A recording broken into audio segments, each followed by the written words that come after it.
আসসালামু আলাইকুম রহমতুল্লাহি ওবরকাতুহু। সম্মানিত দর্শক, বাংলাদেশে একটি নজিরবিহীন প্রেসিডেন্ট নির্বাচন হয়ে গেল। নির্বাচনটি প্রি-সিটেলড, এর ফলাফল কি হবে আমরা সবাই জানতাম, এবং আমাদের বাংলাদেশে যে পদ্ধতিতে প্রেসিডেন্ট নির্বাচন হয় সেখানে সংসদে যারা সংখ্যাগরিষ্ঠতা লাভ করেন কেবলমাত্র তারাই প্রেসিডেন্ট পদে মনোনয়ন দিতে পারেন। দ্বিতীয়ত, সংসদে যে আর্টিকেল 70 রয়েছে আমাদের সংবিধানে, সেই সংবিধানের আর্টিকেল 70-কে অতিক্রম করে দলীয় প্রার্থীর বিরুদ্ধে গিয়ে অন্য দলের রাষ্ট্রপতি প্রার্থীকে ভোট দেওয়া অসম্ভব বিষয়। সেক্ষেত্রে জামাতের যে প্রার্থী, তো সেই প্রার্থী ডক্টর কর্নেল অলি আহমেদ, তো ওনার বিরুদ্ধে জামাতের কারোর একটা ভোট দেওয়ার কোনো সুযোগ ছিল না। ওদিকে বিএনপি যাকে মনোনয়ন দিয়েছেন মির্জা ফখরুল ইসলাম আলমগীর, তার বিরুদ্ধেও বিএনপির কারোরই ভোট না দেওয়ার কোনো রকম সুযোগ ছিল না। আর এই কাজ কেউ করলে সঙ্গে সঙ্গে তার সংসদ সদস্যপদ চলে যেত। তো সেক্ষেত্রে বিএনপির মনোনয়নপ্রাপ্ত মির্জা ফখরুল ইসলাম আলমগীর সাহেব রাষ্ট্রপতি হবেন। এতে নতুন কিছু ভাবার স্কোপ নেই, করার কিছু নেই। যদি প্রাকৃতিক কারণে নির্বাচনের আগে কোনো প্রার্থীর যদি কোনো দুর্ঘটনা না ঘটে, অর্থাৎ হযরত জিবরাইল আলাইহিস সালাম যদি তাদেরকে সালাম কালাম না করেন, তাহলে ওই বিএনপির মনোনয়ন যিনি পেয়েছেন তার রাষ্ট্রপতি হওয়ার পথে আর কোনো বাধা নেই। এই গেল এক। ২ নম্বর হলো যে আমাদের রাষ্ট্রপতি পদটি আনাকুম জানাকুম আলাম সালাম, সালাম কালাম দিবে। রাষ্ট্র যাদেরকে গুরুত্বপূর্ণ মনে করবে, তথ্য মন্ত্রণালয়ের একটা লিস্ট আছে, ডিজিএফআই এনএসআই এর একটা লিস্ট আছে, তারপর সরকারের একটা লিস্ট আছে। তো এই লিস্টটি মন্ত্রণালয় থেকে যায়, রাষ্ট্রপতির দপ্তর থেকে ৪-৫টি অনুষ্ঠান করে বছরে। সেই অনুষ্ঠানে এই আমন্ত্রিত অতিথিরা গিয়ে পোলাও কোরমা কালিয়া কোপ্তা খায়, এবং তারা বিরাট কিছু রাষ্ট্রপতির ওখানে দেখা করে আসলাম। এর মধ্যে ভিআইপি আছে, সিআইপি আছে, রাজনৈতিক নেতৃবৃন্দ আছেন, আমলা আছেন, কামলা আছেন, সব একেবারে সাজানো, সব সাজানো। আপনি এর বাইরে যেতে পারবেন না। ওখানে সরকার এবং রাষ্ট্র যে তালিকাগুলো করে এসেছে, আওয়ামী লীগ জমানাতে যে তালিকা ছিল সেটার পরিবর্তে আবার বিএনপি যে তালিকা করেছে, তালিকার বাইরে আপনি রাম হন, শাম হন, যদু হন, মধু হন, আলবার্ট আইনস্টাইন হন, ইবনে বতুতা হন, আপনার ওই রাজকীয় অনুষ্ঠান, ওই অনুষ্ঠানে যাওয়ার কোনো সাধ্য নেই, সম্ভব নয়, এবং রাষ্ট্রপতি ইচ্ছে করলেও আপনাকে ওই ধরনের কোনো অনুষ্ঠানে দাওয়াত দিতে পারে না। মন্ত্রণালয় যা বলে তাই।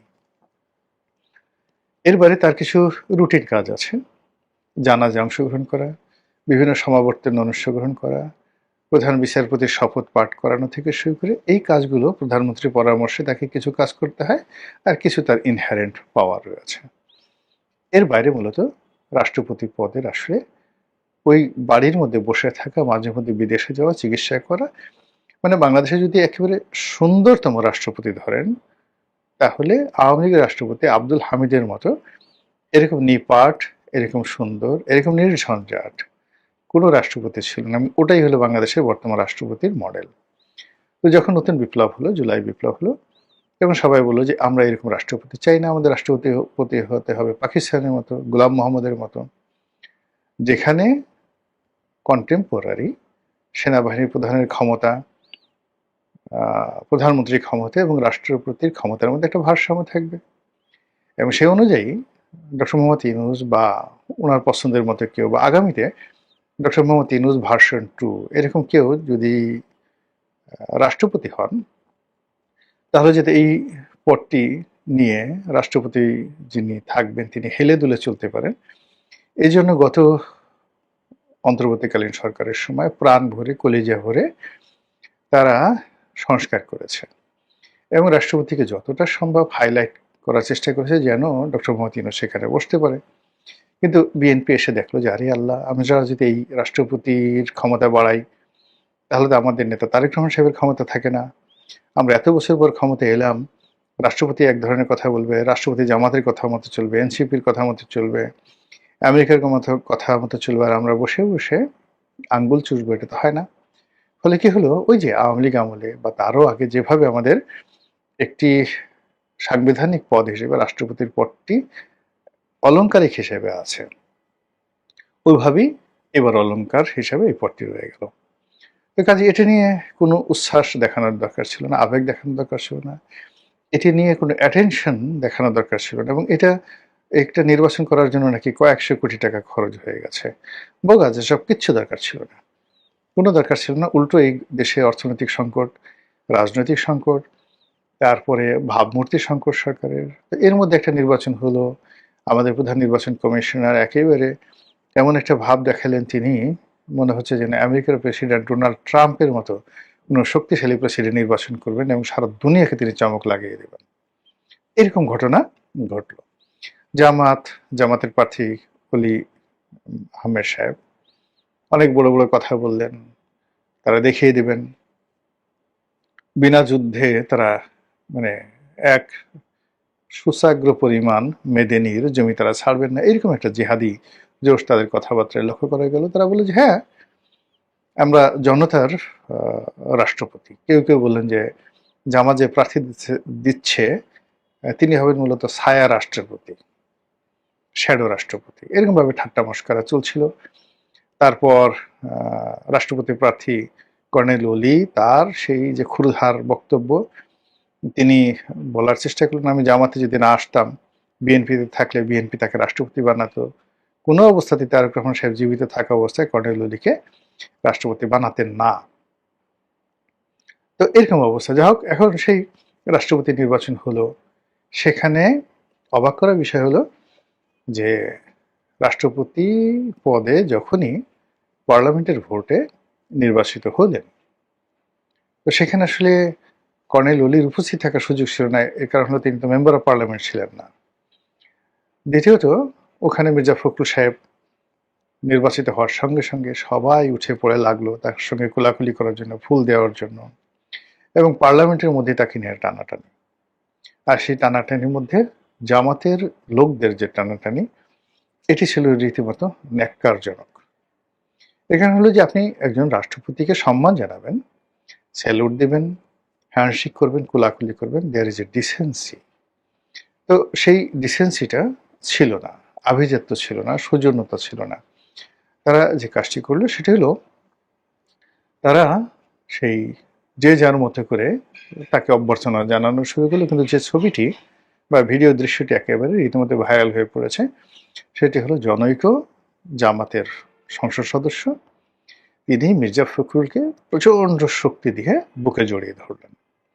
মির্জা ফখরুল এমনি বয়স্ক মানুষ, নানা রকম রোগ শোকে, ব্যামোতে তিনি অসুস্থ, এখনো তিনি হাঁটতে পারেন না ঠিক মতো। তো সেই অবস্থাতে সেই লোক কুয়াতুল মুসলিমিন দেখিয়ে তাকে এমন জোরে চাপ দিল, যদি মানে রাষ্ট্রপতি মহোদয় মানে আসেনি, কিন্তু অন্য কোনো তার মতো অসুস্থ ব্যক্তি হইলে সে জাস্ট একটা শব্দ করতো, ক্যাত ক্যাত করে একটা শব্দ করে ফেলত। তো এরকম ভাবে তাকে একটা চাপ দিল, চাপ দিয়ে বুকের মধ্যে চাপ দিয়ে তাকে জড়িয়ে ধরলো একদম আচ্ছা মতো। কোলাকুলি কাকে বলে, মানে সবচেয়ে প্রিয়তম, সবচেয়ে প্রিয়তমা, আপনি যখন তাকে আলিঙ্গন করবেন তাকে ছাড়তে চাইবেন না, ওইরকম মির্জা ফখরুলকে ছাড়তে সে চাই না, ধরে রাখলো। এখন কোলাকুলি করার আগে বা পরে আমরা তো এটা বুঝতে পারিনি, একবার কিংবা দুইবার এটা আমরা বলতে পারবো না, কিন্তু তিনি বারবার একেবারে ছোট একটা বাচ্চা বা শিশু বা একেবারে বুড়া মানুষ যার কোনো চলৎ শক্তি নেই, এরকম একটা লোকের দুই সোপার উপর হাত দিয়ে, আমরা যেমন একটা ছোট বাচ্চার দুই সোপা মানে গালের উপর হাত দিয়ে তার কপালে চুম্বন করি, বুড়া মানুষের কপালে চুম্বন করি, সন্তানের গলায় চুম্বন করি, ওইভাবে মির্জা ফখরুলের দুই গালের উপরে হাত রেখে বেচারার একেবারে কপালের উপর জোরে একটা চুম্মা লাগিয়ে দেওয়া হলো। এই যে দৃশ্য, এই দৃশ্যে সারা বাংলাদেশের ট্রল পড়ে গেল। জামাত শেষ পর্যন্ত রাষ্ট্রপতিকেও ছাড়লো না, তাকেও চুমা দিতেই হবে। এই যে সুমার কালচার, এই সুমার কালচার বা সংস্কৃতি তারা কোন পর্যায়ে নিয়ে যাবে? সবাই কেন চুম্মাবাজ হতে চাচ্ছে?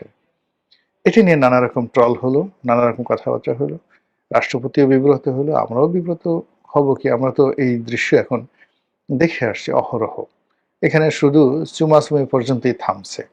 যদি আরো সামনে আগাতো, না থামতো, তাহলে আপনি কি করতে পারতেন বলেন? তো এই যে একটা অবস্থা, সেটি নিয়ে এখন বিভিন্ন মানুষ ট্রল করার চেষ্টা করছে যে আরে আপনারা ভোট দিলেন কর্নেল ওলিকে আর চুমো দিলেন মির্জা ফখরুল ইসলাম আলমগীরকে। আপনাদের যদি এত চুমো দিতে ইচ্ছা করে, তাহলে আপনারা কর্নেল ওলির বাসায় চলে যেতেন।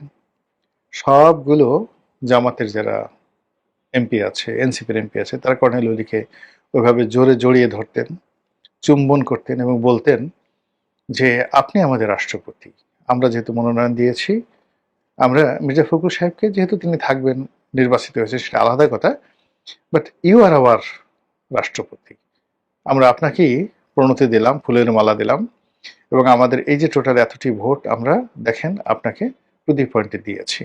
কাজে আপনি আপনার যে সম্মান মর্যাদা আমরা রক্ষা করলাম, এবং কৃতজ্ঞতা স্বরূপ আপনি আমাদের দলে এসেছেন, আর আমরা আপনাকে ভোট দিয়েছেন, আসলে আমরা পরস্পরের সঙ্গে চুমাচুমি করি। আপনার কপালে আমি চুম্বন দিচ্ছি, আপনি আমাদের কপালে চুম্বন দেন। সেটা অনেক সুন্দর হতো, শালীন হতো এবং আন্তরিকতা প্রকাশ পেত। কিন্তু তা না করে যে দৃশ্য আমরা দেখলাম বঙ্গভবনে, যে দৃশ্য দেখলাম সংসদের মধ্যে, এতে করে এই জামাতের যে ভেলকিবাজি, সেই ভেলকিবাজি আবার নতুন করে জাতির সামনে উন্মোচিত হয়ে গেল। সবাই বলার চেষ্টা করছে মূলত এই ধরনের নাটক করে, এ ধরনের অভিনয় করে জামাত একটা নতুন বিএনপির হাতে একটা অস্ত্র তুলে দিল, যে এই বিএনপি এতটা গণতান্ত্রিক যে যে রাষ্ট্রপতি নির্বাচন হলো, সেই রাষ্ট্রপতি নির্বাচনেও তারা প্রতিযোগিতা করে পাশ করেছে। যেভাবে এই ত্রয়োদশ জাতীয় সংসদ নির্বাচনে তারা তুমুল প্রতিযোগিতা করে বিজয়ী হয়েছে, একইভাবে রাষ্ট্রপতি নির্বাচনেও তারা অতীতের দৃষ্টান্ত মতো হয়নি, তারা প্রতিযোগিতা করে নির্বাচন করেছে। দ্বিতীয়ত হলো জামাতও বলার চেষ্টা করছে পাবলিককে, আমরা যারা সাধারণ পাবলিক, আমাদেরকে বোঝানোর চেষ্টা করছে, দেখেছো দেখেছো আমাদের কি ক্ষমতা, কি দাপট, আমরা সেই শত চেষ্টা করেও আমাদেরকে সেই প্রতিযোগিতার বাইরে রাখা যায়নি। আমরা এখানে প্রতিযোগিতা করেছি, আমরা জানি নিশ্চিত পরাজয়, কিন্তু সব পরাজয়ই পরাজয় নয়। আমরা এজন্য সরাসরি যুদ্ধ করে, ভোট যুদ্ধ করে, তারপরে শেষে পরাজিত হয়ে দেখিয়ে দিয়েছি গণতন্ত্র কাকে বলে। কিন্তু বাস্তব ঘটনা কি তাই? Not like that. বাস্তব ঘটনা মনে হচ্ছে কেউ হয়তো মহামানব হতে চাচ্ছেন, কেউ হয়তো কাউকে মহামানব বানানোর চেষ্টা করছেন, আর আমরা সেই পাবলিক মানব এবং মহামানবের সেই যে অসম যুদ্ধ, সেই যুদ্ধের দৃশ্য দেখে হা হা রিয়াক্ট দেওয়া ছাড়া আমাদের আর কি বা করার আছে। মহান আল্লাহ আমাদের সবাইকে হেদায়েত দান করুন, হেফাজত করুন। আসসালামু আলাইকুম ওয়া রাহমাতুল্লাহি ওয়া বারাকাতুহু।